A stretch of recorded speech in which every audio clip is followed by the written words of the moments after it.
কালিয়া গ্রামের লোক যারা এখন 25 বছরের তারা জানে না, যারা 50 বছরের লোক তারা ভালো করে জানে। এখান থেকে যখন আপনি হাঁটা দেবেন তো 40 বছর আগে ধনী কুজির মোড়ে একটা চামাচি কেউ উঠত না। ঠিক বলছি না ঠিক বলছি? একদম ঠিক। একটা চায়ের দোকান ছিল না, একটা কোনো দোকানপাট ছিল না। আজকে জমজমাট বাজার। রামপুরার কোনাতে কে বলেছিল যে এত বড় বাজার লাগবে? আপনি দেখুন আজকে বাজার। আর একটু এগিয়ে যান, বেতালির পুকুরের পাশে এক জায়গায় ছিল, এক সময় ছিল শুনশান মাঠ, কেউ ওখানে করে দাঁড়াতো না। আজকে দেখেন জমজমাট বাজার। ওখান থেকে এগিয়ে চলে যান, ভাদু ব্যাগ মোড়, জমজমাট বাজার। এইভাবে যদি দেখতে যান, প্রত্যেকটা গ্রামের মাথাতে মাথাতে মোড়ে মোড়ে মোড়ে মোড়ে বাজার বাজার বাজার। রসুল্লাহ বলছেন বাজার বেড়ে যাবে আর মানুষ হয়ে যাবে একেবারে আলস্যে ভরা, অলস, কাজ করবে না, শুধু খাওয়া আর দাওয়া আর পায়খানা পিসাব করা। আর যেমনি বিকাল হবে 25টা টাকা বগলে দাবিয়ে নিয়ে পকেটে ভরে নিয়ে চৌরাহাতে গিয়ে বসে ভদর ভদর করা। বাস্তব সত্য কি সত্য নয় আপনি দেখুন। এই জামানার কটা লোক, আমি কালিয়াতে এসেছি বলে কালিয়ার নাম নিচ্ছি, আমার বাড়ি বিশনপুর, ওখানে ফরিস্তা বাস করে না। বিশনপুরের একটা লোক কেউ কোদাল চালায় না, বিশনপুরের একটাও লোক কেউ হাল চাষ করে না, সব মেশিনে করছে, সব কাটা আর ঝাড়া আর মারা সবই অল্প একটু করে করছে। যার কারণে মানুষ কি হয়েছে, আলসে হয়ে গেছে। এখনকার জমানার লোকের কাছে সুগার এত করে আক্রমণ করেছে কেন? এরা কেউ নিজের চর্বি ঝরাই না, মেহনত করে না, বসে বসে খাচ্ছে আর দিন কাটাচ্ছে, আর সুগার তাদেরকে অ্যাটাক করছে। এই যে আলসে ভরা দিন আসবে মানুষের কাছে, এটা হচ্ছে কিয়ামতের লক্ষণ। আর বড় লক্ষণ হলো এই, রসুল্লাহ বলেছেন তোমার বাড়িতেই একগুলো মানুষ পয়দা হবে, যেই মানুষগুলো হবে কি, লা ইয়ারিফুনা মারুফান ওয়ালা ইউনকিরুনা মুনকারা। তোমার বাড়ির বেটিকে বলো, তোমার বাড়ির বেটাকেই বলো, এরা ভালো কোনটা বুঝতে পারবে না, এরা মন্দ কোনটা বুঝতে পারবে না। এটা মন্দ তো পালাই, এটা বুঝবে না, এটা ভালো তো করি, এ কথাটা বুঝবে না। ভালো বুঝার ক্ষমতা হারিয়ে যাবে, মন্দকে বুঝার ক্ষমতা হারিয়ে যাবে। এইরকম একটা জেনারেশন, একটা নসল দুনিয়াতে পয়দা হবে। আর এই নসল যেদিন দেখতে পাবে চোখের সামনে, জানতে হবে কিয়ামত কাছে আসছে। এটা একটা লক্ষণ। এবং রাসূলুল্লাহ বলছেন ইন্নাল্লাহা ইউবগিযু কুল্লা জাযারিন জাওয়াজিন সাখাবিন ফিস সুক জিফাতুন বিল লাইলি ওয়া হিমারুন বিন নাহার। একগুলো লোক রাতের বেলায় শুয়ে থাকবে মরা কুত্তার মতো হয়ে, আর সকাল বেলায় যখন জাগবে তখন জিন্দা গাধার মতো হয়ে জাগবে। কি তরজমা এটার? আর ব্যাখ্যাটা কি? একই বাড়ির মানুষ, আপনি বুড়া মানুষ, যেমনি শুনলেন ফজরে আসসালাতু খায়রুম মিনান নাওম, আপনি থুত্তুর করে কাঁপতে কাঁপতে অজু টজু করে মসজিদে চলে গেলেন। আর যে বহাল তবিয়তে বসে আছে আপনার বাড়িতে, আপনার বেটি 16 বছর বয়সের, আপনার বেটা আর বৌমা 22 বছর 24 বছরের লোক, তারা কম্বল গা থেকে নামালো না, শুয়েই থেকে গেল, আর ওই হালাতেই ফজর হয়ে গেল। এই লোকগুলো কেমন? আল্লাহ রসুল বলছেন জিফাতুন বিল লাইল, রাতের বেলায় শুয়ে থাকবে মরা কুত্তার মতো, আর সকাল যখন হবে তখন জাগবে জিন্দা গাধার মতো। ঠিক বেলা 7টা যখন হয়ে যাবে তখন চেঁচা বাতরা কথা বলা, হুঙ্কার ছাড়া, চায়ের দোকানে গিয়ে মাতলামি করা, মাতব্বরি করা, চিৎকার করা, চেঁচামেচি করা, এদের শুরু হয়ে যাবে অভ্যাস। তাহলে আপনি নিজে ভেবে চিনতে বলুন, বাজার বেড়ে গেল, ব্যবসা বেড়ে গেছে, আর মারামারি হানাহানি বেড়ে গেছে, আর মানুষ দিন থেকে বিরাগী হয়ে গেছে, দিন ভালো লাগে না, আর বাড়ির ভেতরে মরা কুত্তা শুয়ে থাকবে। আপনি বাপ জানবেন আর মা জানতে পারবে, কেউ কিছু বলতে পারবে না। আপনার সামনে মুনকার হবে, বলছে আমি এটা বুঝি না বাবা। ওর চোখের সামনে ভালো হবে, বলছে এগুলো বুঝি না বাবা। এগুলো লক্ষণ যেদিন আপনি দেখতে পাবেন, জেনে নেবেন এরাই হলো ওই জেনারেশন যাদের উপরে কিয়ামত কায়েম হবে। কেন যে এরা দিন ধর্ম কিছু বুঝে না। এমন পর্যন্ত একবার এক ফরিস্তা আসবে, আসার পরে আল্লাহ তাআলাকে রিপোর্ট দিবে। আল্লাহ বলবেন দুনিয়াতে ইমানদার লোক আছে না নাই? তো আল্লাহর ফরিস্তা রিপোর্টের জবাব দিয়ে বলবেন পরওয়ারদিগার, কিছু কিছু লোককে পেলাম। কোথায় পেলে? এই দুধকুন্ডার মাঠে, প্রচণ্ড রোদ। এ রোদ যখন কড়া হয়ে গেছে তখন একবার করে বলছে সুবহানাল্লাহ, কত রোদ জি চাচা। তো কি বলছে? সুবহানাল্লাহ। আর না তো কেউ একাধবার করে বলছে আল্লাহু আকবার, একবার করে আল্লাহু আকবার বলছে। আল্লাহ তাআলা বলছেন কিয়ামত কায়েম হবে না। কেন হবে না? ইমান ড্যামেজ হতে হতে হতে হতে হতে হতে একেবারে তলা নিতে পড়ে গেছে। আর যতক্ষণ পর্যন্ত একটা মানুষের মুখ দিয়ে আল্লাহ শব্দটা বাকি থাকবে, ততক্ষণ ইমানের এক জাররা পরিমাণ বাকি থাকবে।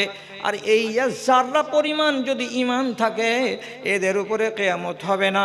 যাদের জাররা পরিমাণ ইমান থাকবে না হৃদয়ে, ওই মুশরিক বেদিন কাফেরদের উপরে কিয়ামত কায়েম করা হবে।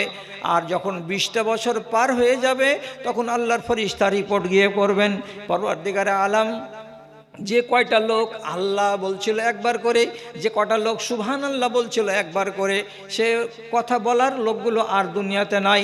কেউ আল্লাহও বলে না, কেউ লা ইলাহা বলে না, কেউ সুবহানাল্লাহ বলে না, কেউ আল্লাহু আকবার বলে না।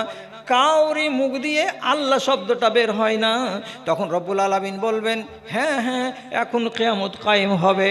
কোটি কোটি মানুষ থাকবে, 1 লক্ষ 1 লক্ষ নয়, হাজার হাজার মিলিয়ন মিলিয়ন মানুষ থাকবে, নর আর নারী থাকবে।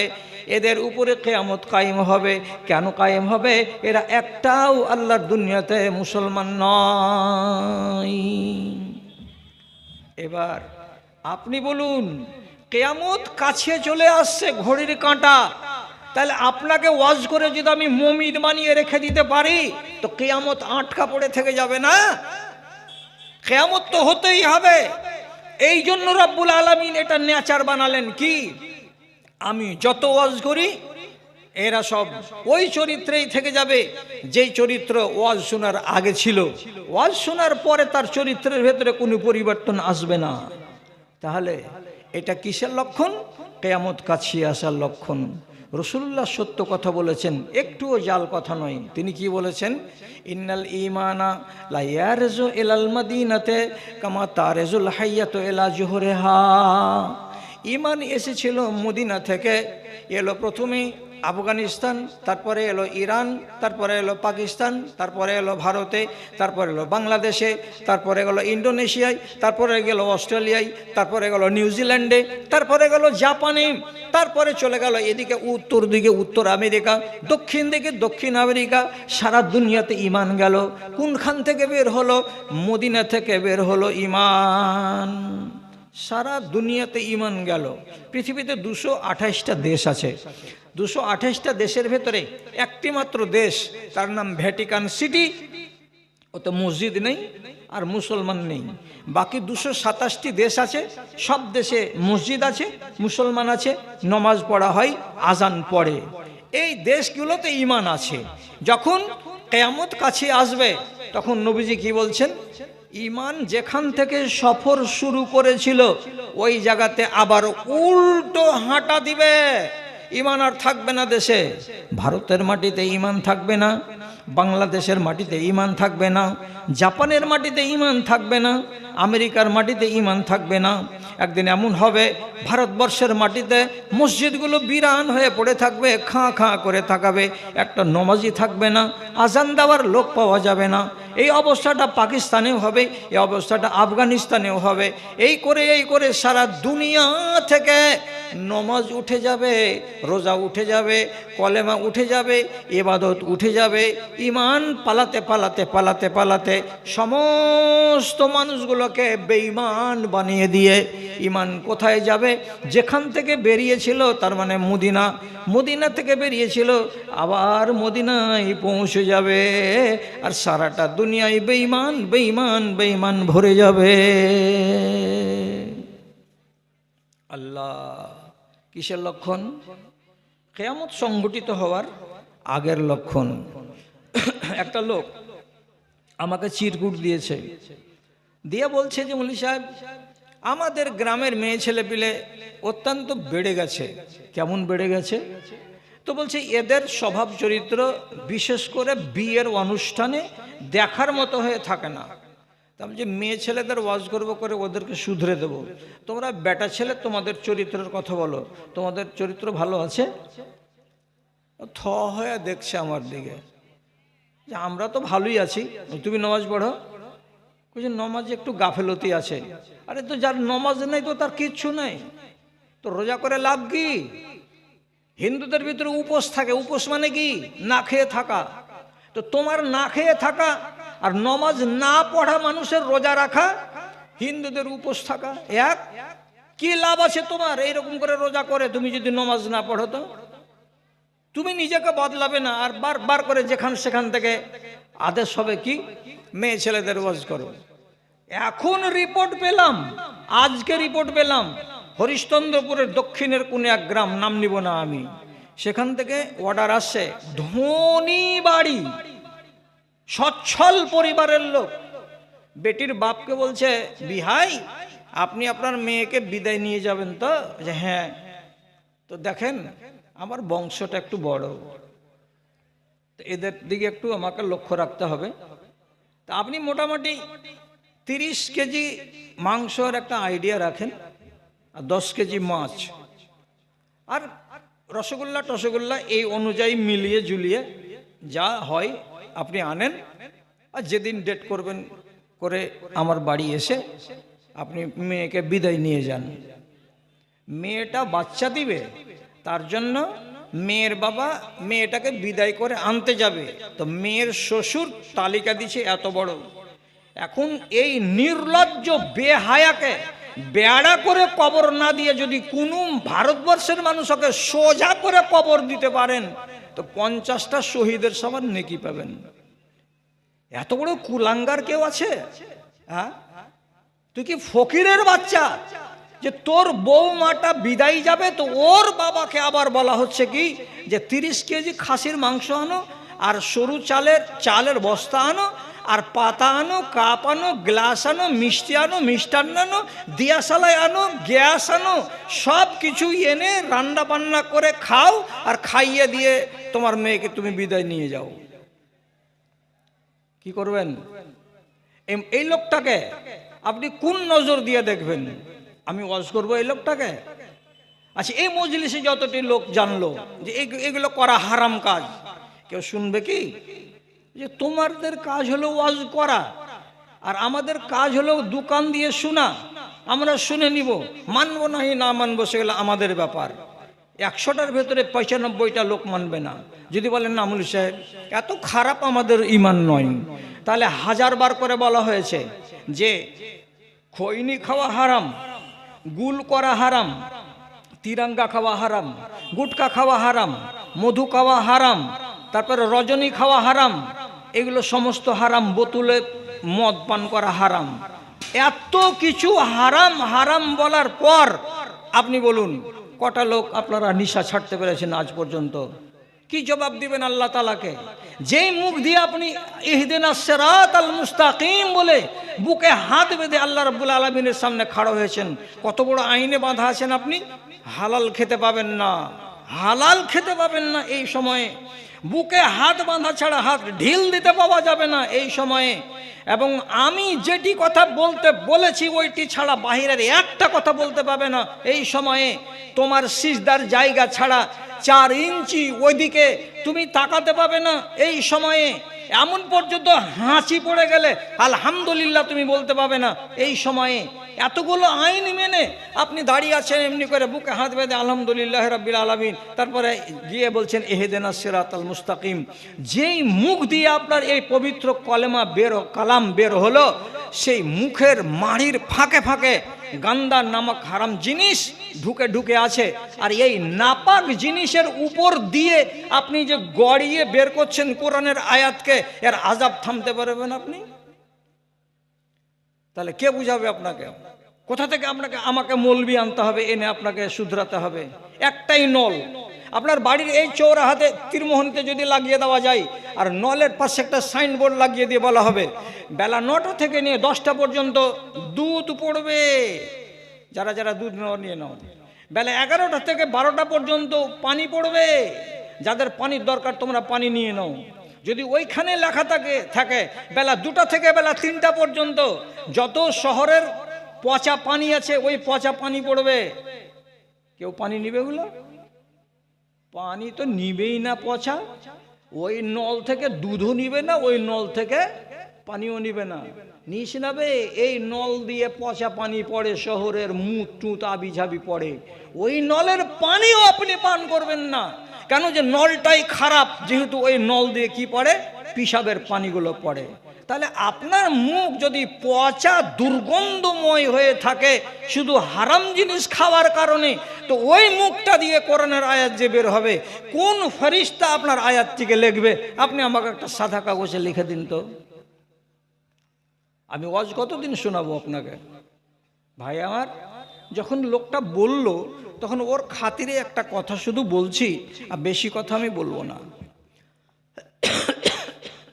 রাসূলুল্লাহ বলেছেন, একটা সাবালিকা মেয়ে আর একটা সাবালিকা মেয়ের পাশে খালি গায়ে গা লাগিয়ে একই কম্বলের নিচে ঘুমাতে পাবে না। শুনতে পেলেন?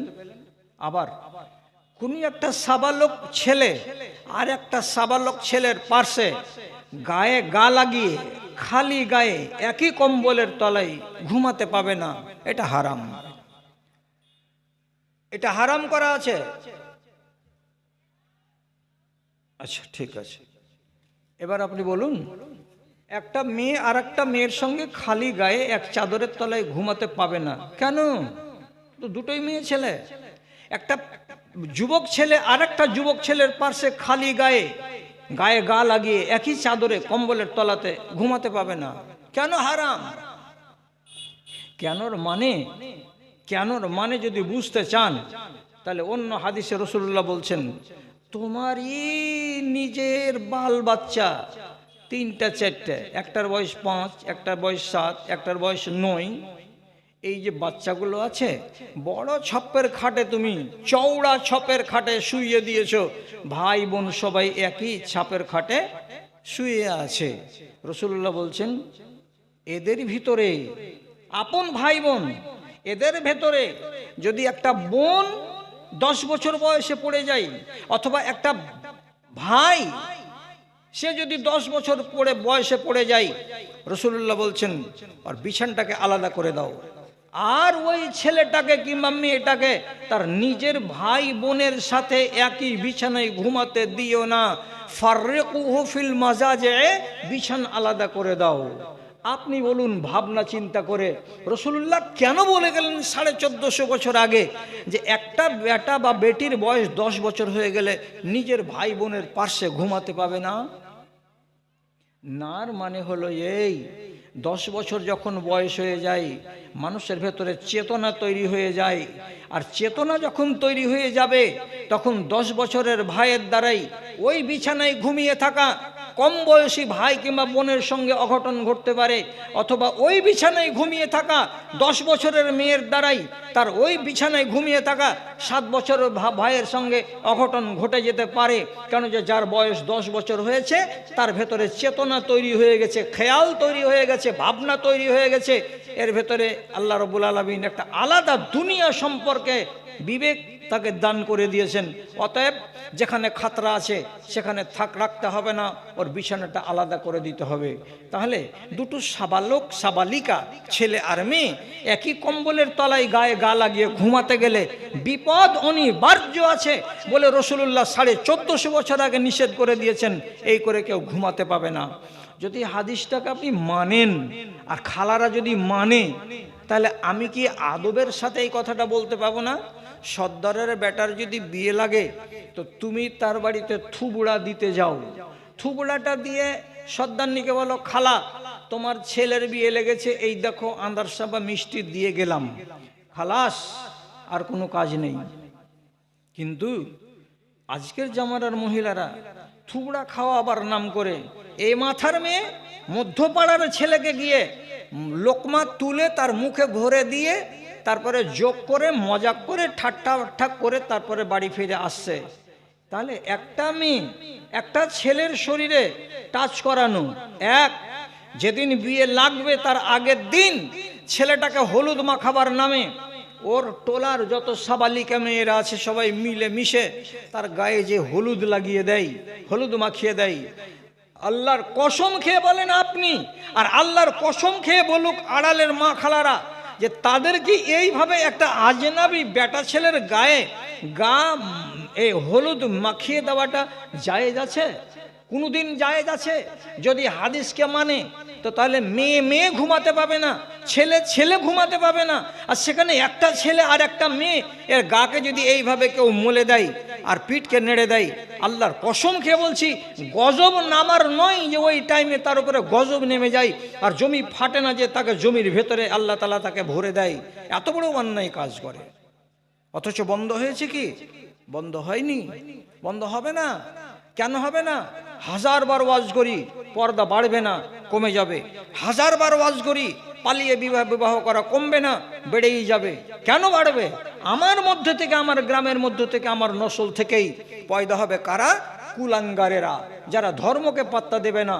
আর তার পেট থেকে তাদের যেটা নসল পয়দা হবে এটা আরো কুলাঙ্গার হবে। তাদের নসল যেটা পয়দা হবে আরো কুলাঙ্গার থেকে কুলাঙ্গার হবে।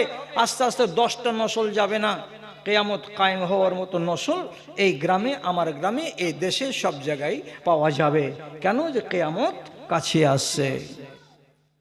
ভাইজান, আপনি এটা তো মনে মনে সাহস করেন, যতক্ষণ বেঁচে আছি ততক্ষণ তো ভালো থাকি, যতক্ষণ তো ভালো থাকি।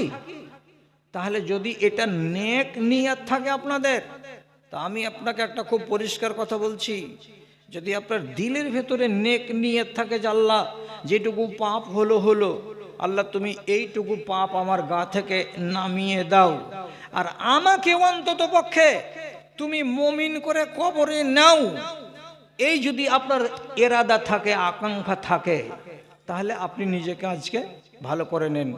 কেন?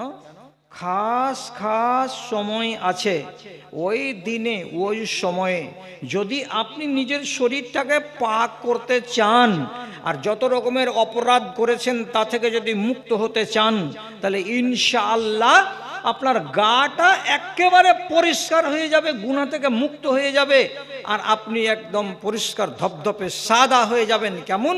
জমজমের পানি যেমন পাক তেমন। ইচ্ছা যদি থাকে তাহলে, আর যদি ইচ্ছা না থাকে কিছুই নেই। শাবান মাসের 14 তারিখের দিন গিয়ে যেটা রাত আসে, সেই রাতে আল্লাহ তাআলা ছাড় দিয়েছেন। ছাড়, পৃথিবীর মানুষ, তোমার পাহাড়ের সমান যদি গুনাহ থাকে আমি আল্লাহ মার্জনা করতে রাজি আছি। ওটা চলে গেছে, কয়দিন আগে গেছে, এই 20-22 দিন আগে চলে গেছে, ওই সুযোগটা আর পাওয়া যাবে না।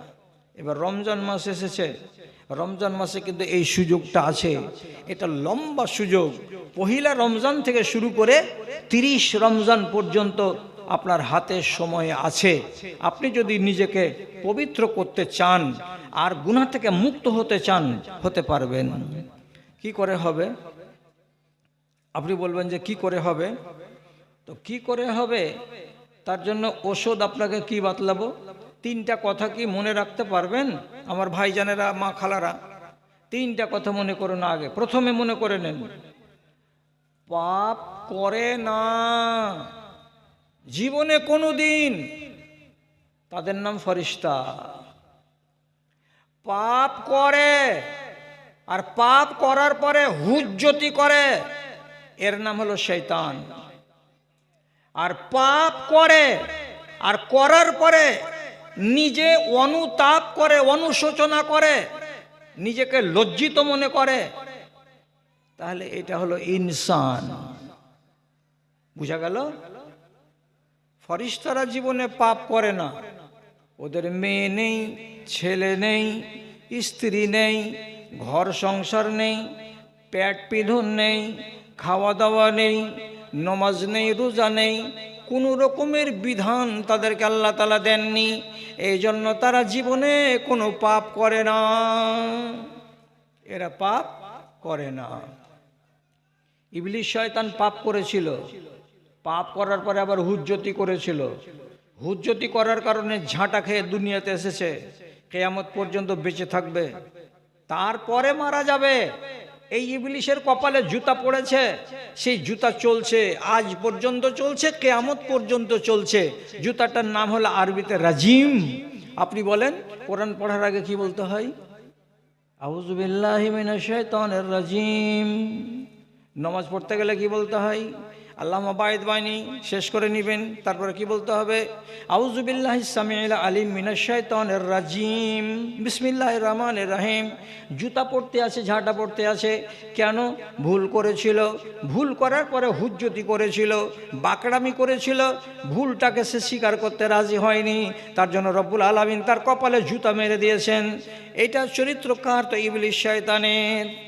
আর যারা ভুল করবে আর ভুল করার পরে নিজে নিজেই বলবে, স্বীকার করে, যা কি করলাম, আল্লাহ ভুল হয়ে গেছে আমার দ্বারাই, তো সে যদি নিজের ভুলটাকে স্বীকার করে নেয়, আর স্বীকার করে নেওয়া শুধু নয়, আল্লাহ রাব্বুল আলামিনের কাছে যদি কি করে?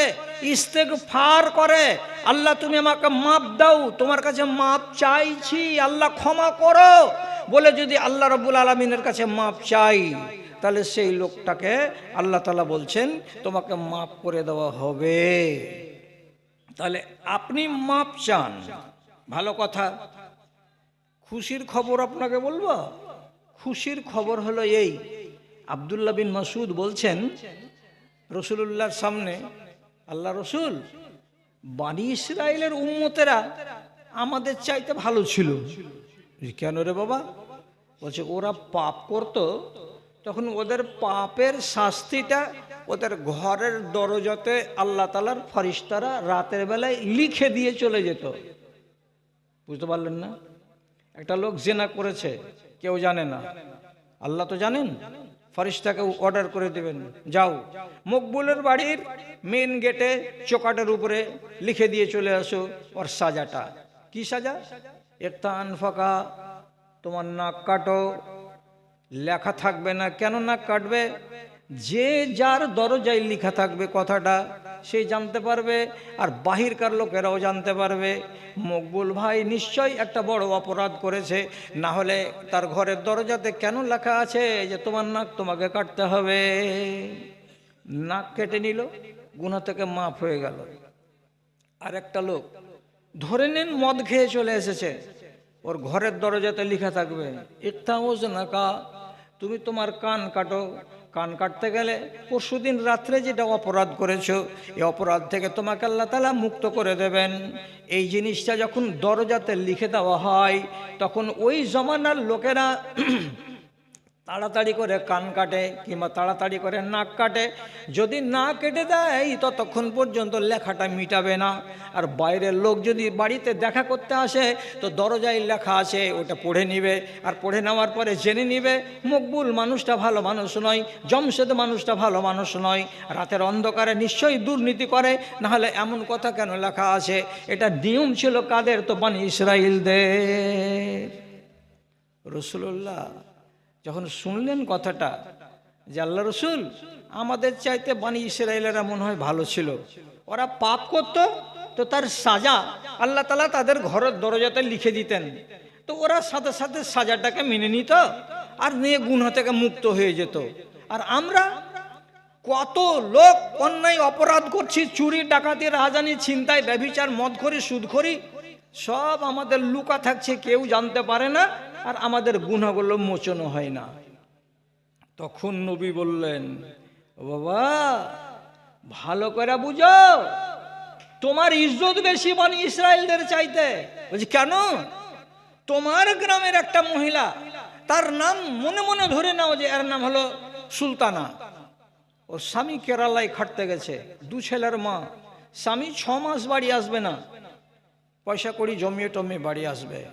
এই সুলতানা অন্য একজন লোকের সঙ্গে ফোনে ফোনে কথা বলে রাতের বেলায় অপরাধ করে নিয়েছে।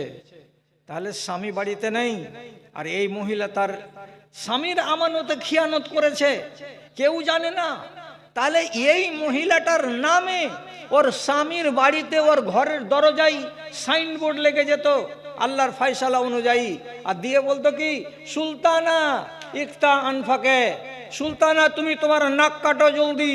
তো যদি ওর স্বামী 3 দিন পরে বাড়ি এসে দেখে আর বলে, হ্যাঁ রে ঘরের দরজাতে এই কথা কেন লেখা আছে, স্বামী বুঝে নিবে না যে আমার স্ত্রী এত বড় অন্যায় করে বসে আছে?